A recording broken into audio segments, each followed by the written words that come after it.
તો સાથે જ આપને જણાવી દઈએ કે વિરમગામ સાણંદ હાઈવે પર ટ્રાફિક જામની સ્થિતિ સર્જાઈ છે। ટ્રાફિક જામમાં ફસાયેલા લોકોએ ચાલતી પકડી છે। ફસાયા બાદ સામાન સાથે ચાલતા બહાર નીકળી રહ્યા છે। તમામ લોકો એસટી બસના મુસાફરો દ્વારકાથી અમદાવાદ આવતી વખતે ફસાઈ ગયા છે। કલાકો બસમાં બેસ્યા બાદ બાળકો અને સામાન સાથે તેઓએ ચાલતી પકડી છે।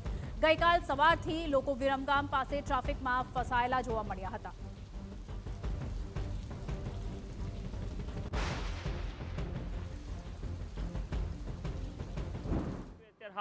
મહા ટ્રાફિક જામ અને એમાં અનેક લોકો ફસાયા છે, ત્યારે લોકોએ ચાલતા જવાનું પણ પસંદ કરેલું આપને અહીંયા જોવા મળી રહ્યું છે। આ તમામ લોકો છે કે જેઓ હવે ચાલતા અહીંયાથી, કારણ કે એસટી બસમાં આવતા હતા અને એ સમયગાળા દરમિયાન આ પ્રકારનો ટ્રાફિક જામ સર્જાયો। આપ પાછળની તરફ પણ જોઈ રહ્યા છો કે કેટલાક લોકો દ્વારા ચાલતા જવાનું પસંદ હાલ કરવામાં આવી રહ્યું છે।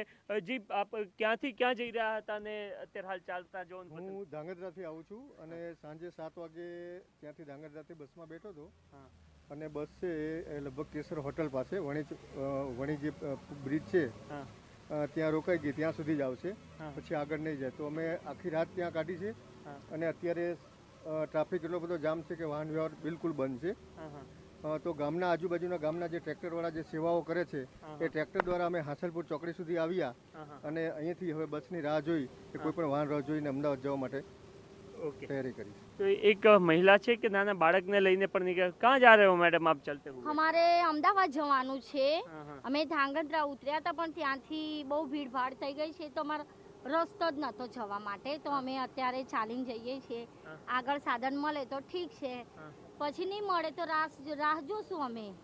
નાનું બાળક છે ને નાના બાળકને લઈને આપ નીકળી ગયા છો? હા, પણ ત્યાં તો દ્વારકા બાજુ વરસાદ નહોતો, આ વચ્ચે આયા ને ધાંગધ્રા પહોંચ્યા ત્યારે જ વરસાદ આવ્યો, તો પછી ક્યારના તમે ફસાયા? 24 કલાક થઈ ગયા। 24 કલાક? હા। ઓકે, તો આ તમામ લોકો છે, ચાહે પોતાનું નાનું બાળક હોય એમની સાથે કે પછી અન્ય તમામ સામાન હોય એની સાથે જ તેઓ નીકળવા માટે મજબૂર થયેલા આ તમામ લોકો આપને જોવા મળી રહ્યા છે। ખૂબ લાંબો ટ્રાફિક જામ છે, લગભગ 20 કિલોમીટરનો લાંબો ટ્રાફિક જામ છે અને ત્યાંથી આ પ્રકારે ચાલતા જવા માટે લોકો મજબૂર થઈ ગયેલા આપને જોવા મળી રહ્યા છે। કેમેરામેન નટવર પરમાર સાથે નરેન્દ્ર રાઠોડ, TV9 વિરમગામ।